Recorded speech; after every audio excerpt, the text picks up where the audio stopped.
What's going on, guys? JSGC here, back again with another football video, where today we're going to be doing my Premier League predictions ahead of match day number 15 in the Premier League.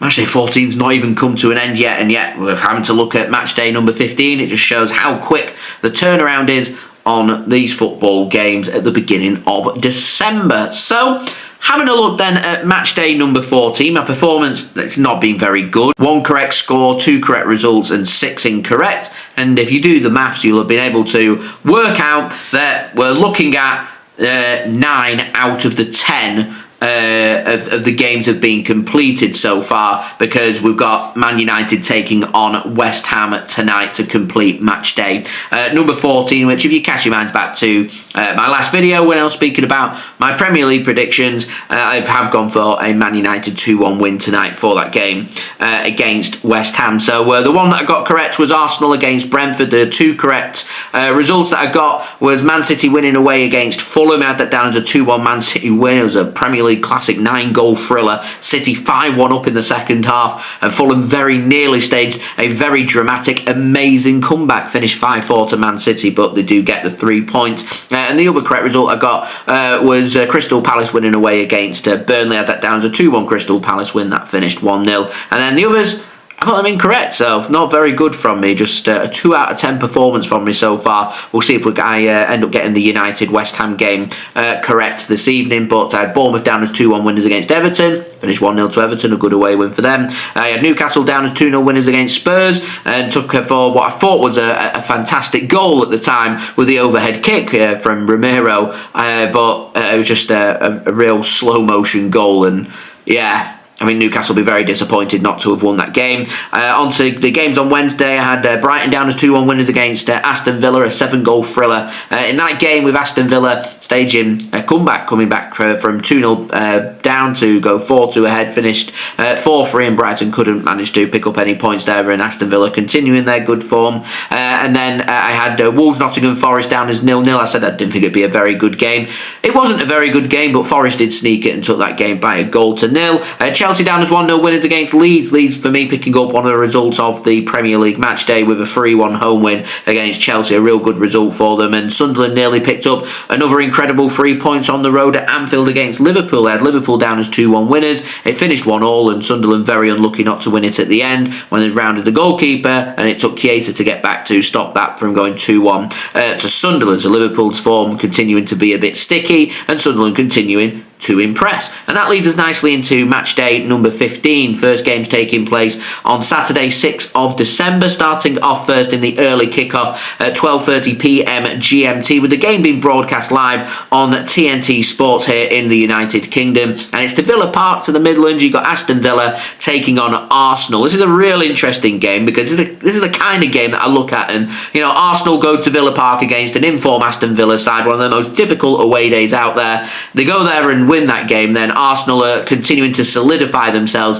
as the firm favourites to win the Premier League. So I'm a City fan, and I know we're 5 points behind Arsenal. I'm looking at this game and I'm thinking this is a perfect opportunity for Arsenal to be dropping some points. I'm hoping that they're going to drop some points, and I know there's some question marks about the fitness of Declan Rice heading into this game, which I think would be a big blow for Arsenal, who are suffering from a few injuries here and there, but they've still got the quality to go out and pick up a big 3 points against Villa on the road. But I think Aston Villa are going to do something, and I actually think they're going to continue their good form. They're just slowly but surely climbing their way right up the table, right towards the top. I think they currently sit in 3rd place right now. So this is a big top of the table clash, and I am going for Aston Villa to raise their game, make things happen, cause Arsenal a load of bother.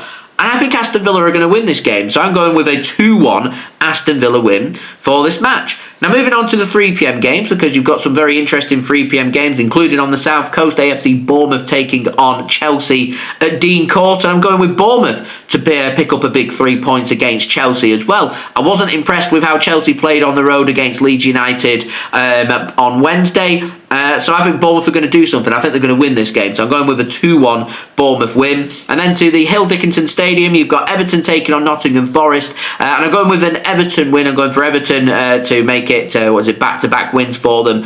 So I'm going with them to narrowly win this game. I'm going with a 2-1 win for Everton. And then you've got a huge game at the Etihad Stadium. It's Manchester City taking on very much a Sunderland side that's lots of people are saying are overachieving, but I'm going to suggest that you're just looking here at a very impressive side who have adapted really well to life in the Premier League. They've made themselves difficult to beat. They know how to defend, cause problems, be nice and physical, match teams pound for pound with their physicalness. They do a lot of running. They're a very fit squad who also know how to get forward, cause problems from set pieces, make things happen, expose the high lines, and I think a lot of teams underestimate Sunderland. So I'm hoping that from Man City's point of view, we've been exposed at the back by Leeds United and by Fulham in our last 2 games, that we're going to think about trying to match Sunderland's physicality and just try and look to make this game about quality in attack, because I think that's where Man City really excel. We've got some fantastic attacking players who can make all the difference.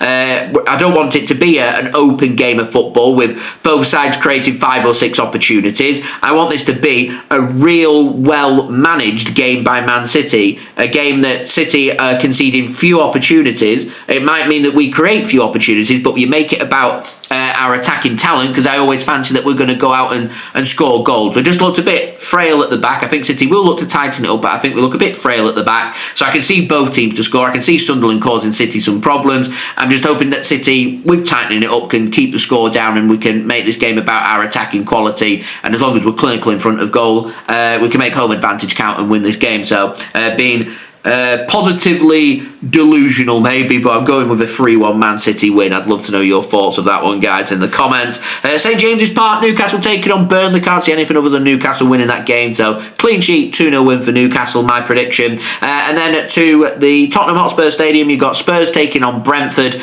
It's just like the Fulham game that Spurs had last weekend, really. I don't know what to do with it. I can see Tottenham Hotspur dropping points, so gone for a good game of football, gone 2-2 draw for that match. And the final game on Saturday, Ellen Road, you've got Leeds United taking on Liverpool at 5:30pm GMT, with the game being broadcast live on Sky Sports. And I'm going once more, Leeds to pick up a big scalp. Liverpool don't look very good. They look a shadow of their former selves. Leeds took a lot of confidence from their performance last weekend against Man City into their game against Chelsea, navigated that game really well, picked up a huge 3 points, and if they can take the confidence and spur them on into that game against Liverpool, I wouldn't be surprised to see Leeds United make it back-to-back wins, and wins against Chelsea and Liverpool at home as well is a good way for Daniel Farke to keep his job, pretty much. Anyway, moving on to Sunday's games. It's a pretty underwhelming Sunday, isn't it, really? You've got Brighton taking on West Ham at the Amex Stadium at 2pm at GMT, with the game being broadcast live on Sky Sports. Brighton, I'm going for them to get back to winning ways. I think they'll be too strong for West Ham, so going 2-0 winners there for Brighton. And the final game on Sunday, you've got Fulham taking on Crystal Palace. And I think Fulham will be too strong for Crystal Palace. So I'm going to go with Fulham to win that game by 2-1. That game also kicking off at 4:30pm at GMT, with the game being broadcast live on Sky Sports. And I know we're not looking at the biggest names or the most exciting games of the weekend within games on the Sunday, but I do think there'll be goals, and I do think it could be quite interesting finales to both of them games. So they might be worthwhile having a viewing of. We'll see. Anyway, final game on Monday, 8th of December. You've got Wolverhampton Wanderers taking on Manchester United. That game kicking off at 8pm at GMT, with the game being broadcast live on Sky Sports. Wolves just look terrible. They look absolutely awful, like they're on a one-way ticket to be relegated. Confidence completely done. Manchester United, if they're not going to win that game, then they may as well just give up on Ruben Amorim, as far as I'm concerned, because if there's any away game out there that teams want to be facing right now, it's Wolverhampton Wanderers, because they're just done, as far as I'm concerned. Confidence is gone. They don't know how to score goals, pick up wins. So yeah, it might be quite a close game, but I think United will be too strong. I think they'll win that game, so I'm going for United to win that game by 1-0. But it would be really funny if Wolves were to take some points off Man United. we'll see. So, they have been my predictions ahead of match day number 15. Do let me know your predictions in the comments below. Don't forget to subscribe if you're new around here. It is free to subscribe. I'm going to keep you guys up to date with all the latest football content here on YouTube, so do subscribe if you haven't already. Social media links there in the description if you want to go and follow me on my X, Instagram and TikTok. Email also in the description too if you want to hit me up for any sponsorships or any videos or any general business inquiries. Finally, do leave a thumbs up as well on the video. Let me know that you are enjoying the video, so do leave a thumbs up, and I'll see you all again real soon for the next video. So I've been JSGC. Thank you everyone for watching. Hope everyone is safe and well. Peace. Ciao for now.